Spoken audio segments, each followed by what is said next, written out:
ఇవి ఆల్రెడీ పైన తోడుగా తీపిచ్చినది, ఇట్లా పొట్టు తీపిస్తే ఇది సూపర్ టేస్ట్ ఉంటాయి. అది ఉండడం వల్ల పిల్లలు ఇష్టంగా తినరు. అందుకోసమని ఇట్లా తలకాయలు తీసేసి ఇగో ఇట్లా నీట్గా కట్ చేసి పెట్టుకున్నాం. దానికి ఏమేమి కావాలో చూపిస్తారండి. ఎండు కొబ్బరి కాల్చి పెట్టుకున్నా, ఇవి మెంతులు కొన్ని ఏంపిన, అట్లే లవంగాలు, యాలకులు, కొంచెం చెక్క ఇవి వేసి మిక్సీ పట్టుకుందాం.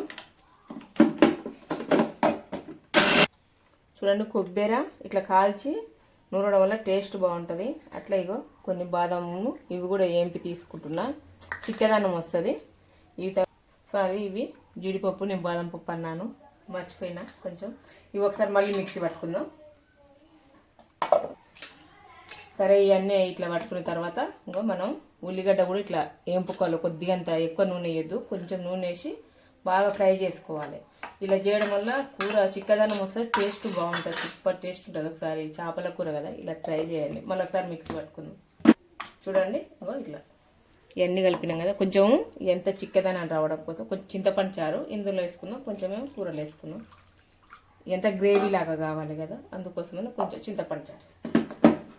చూడండి, ఇక ఇట్లా పేస్ట్ లాగా తయారైంది కదా. ఇప్పుడు మనం తయారు చేసుకుందాం. ఇవన్నీ పక్కకి పెట్టేసి మనం తయారు చేసుకుందాం. చూడండి, ఇంకా మనం ఎలా తయారు చేసుకుందామంటే ఒక పెద్ద గిన్నె తీసుకొని, మందం గిన్నె, పెద్ద గిన్నె తీసుకుంటే మనకి ఇవి చేపలు నేను పెద్ద పెద్ద ముక్కలు పీసు కోసుకునేవి, పెద్దవి అయితేనే బాగుంటాయి, మరి చిన్నవి అయితే బాగోదని నేను ఇట్లా పెద్ద పెద్ద పీసులు తలకాయ తీసేసి తీసిన. అట్లయితే గిన్నెలో ఫ్రీగా పడితే ముక్కలు చెదిరిపోకుండా ఉంటాయి.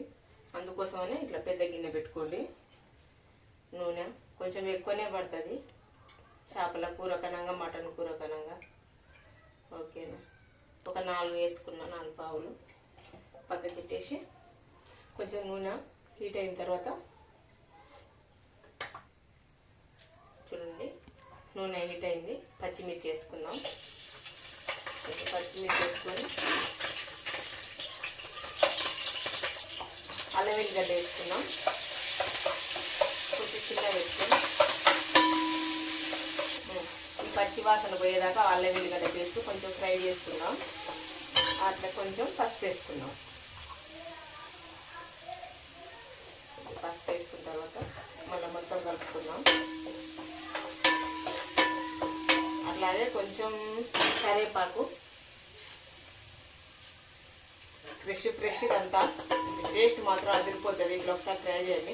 ఇంకొక విషయం చెప్తా, ఇట్లా వీడియో మాత్రం మధ్యలో షిఫ్ట్ చేయకండి, చూడండి, పూర్తిగా చూడండి.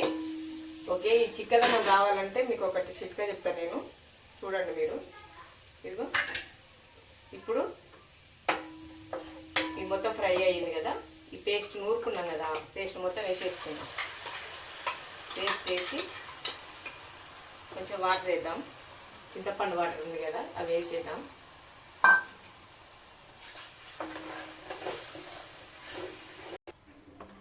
ఇదిగో ఇట్లా చింతపండు వాటర్ వేసుకొని చిక్కగా కొంచెం దీంట్లో ఏం చేద్దామంటే మనం కారం వేసుకుందాం. ఇప్పుడే అన్నీ కలిసి ఉడుకుతుంది మంచిగా.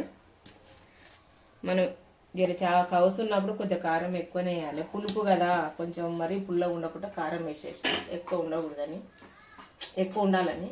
అట్లే కొంచెం ఉప్పు వేయలే కదా, ఉప్పు వేసుకుందాం. సరిపడంత ఉప్పు వేసి ఇవ్వంగా నూనె అంతా పైకి తేలే వరకు బాగా ఉడికియాలి. ఉడికిస్తేనే టేస్ట్ బాగుంటుంది, లేకపోతే పచ్చి వాసన వస్తుంది. అందుకోసమని ఒక 2 నిమిషాలు ఉడికిద్దాం బాగా. చూడండి, ఇంకో ఇట్లా దగ్గర పడుతుంది కదా, ఇట్లా దగ్గర పడుతున్నప్పుడు మనం ఇప్పుడే ఉప్పు కారం అంతా సరిపోతుందో చూసుకొని అట్లా ఇంట్లో ఏం చేయాలంటే కొంచెం బెల్లం ముక్క వేయాలి. బెల్లం ఎందుకంటే ఇట్లా పులుపున్నప్పుడు కొంచెం బ్యాలెన్స్ చేస్తుంది, అందుకోసం కంపల్సరీ కొంచెం బెల్లం వేసుకోవాలి. ఓకే,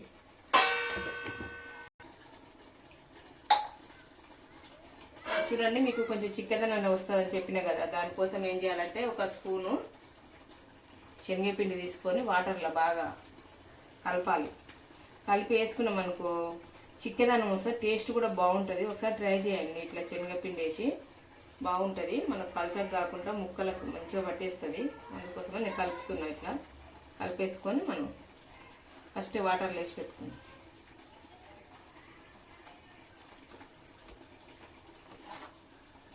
ఉండలు లేకుండా కలుపుకొని మనం శనగపిండి ఒక స్పూన్ తీసుకొని వాటర్ వేసి కలిపేసుకుందాం. చిక్కదనం వస్తుంది, బాగుంటుంది. ఇదిగో కొంచెం నూనె చూద్దురండి, ఇదిగో చూపి ఇదిగో నూనె ఇట్లా పైకి తేలింది కదా. ఇట్లాంటి టైంలో మనం ఏం చేయాలంటే చేప ముక్కలు ఉన్నాయి కదా, ఒక్కొక్కటి వేసేసుకుందాం. ఇట్లా తోలు తీపియడం వల్ల పిల్లలకు చాలా ఇష్టంగా తింటారు. అది ఉండడం వల్ల పైన వస్తుంది మమ్మీ తీసేయంటారు. అట్లా కాబట్టి ఇప్పుడైతే ఇస్తే ఇంకా వాళ్ళు ఇష్టంగా పైన తినేస్తారు, ఇంకేం ఉండదు. కాబట్టి టేస్ట్ మాత్రం సూపర్ ఉంటుంది. ఒకసారి ఇట్లా ట్రై చేయండి, ఓకేనా. చూడండి ఇట్లా చేపలకు అంతా పట్టింది కదా, బాగా గ్రేవీ అంతా పట్టేలాగా కలుపుకొని మూత పెట్టేసుకొని 1 నిమిషం తర్వాత చూద్దాము. ఇదిగో ఇట్లా తయారైపోయింది కదా. చూడండి బాగా ఉడికేసింది మెత్తగా. పెద్ద టైం ఏం పట్టదు చేపల కూరకు. మనం కొంచెం కొత్తిమీర వేసుకుందాం. అట్లాగే ఇది ధనియాల పొడి, కొంచెం గరం మసాలా 2 కలిపినాం.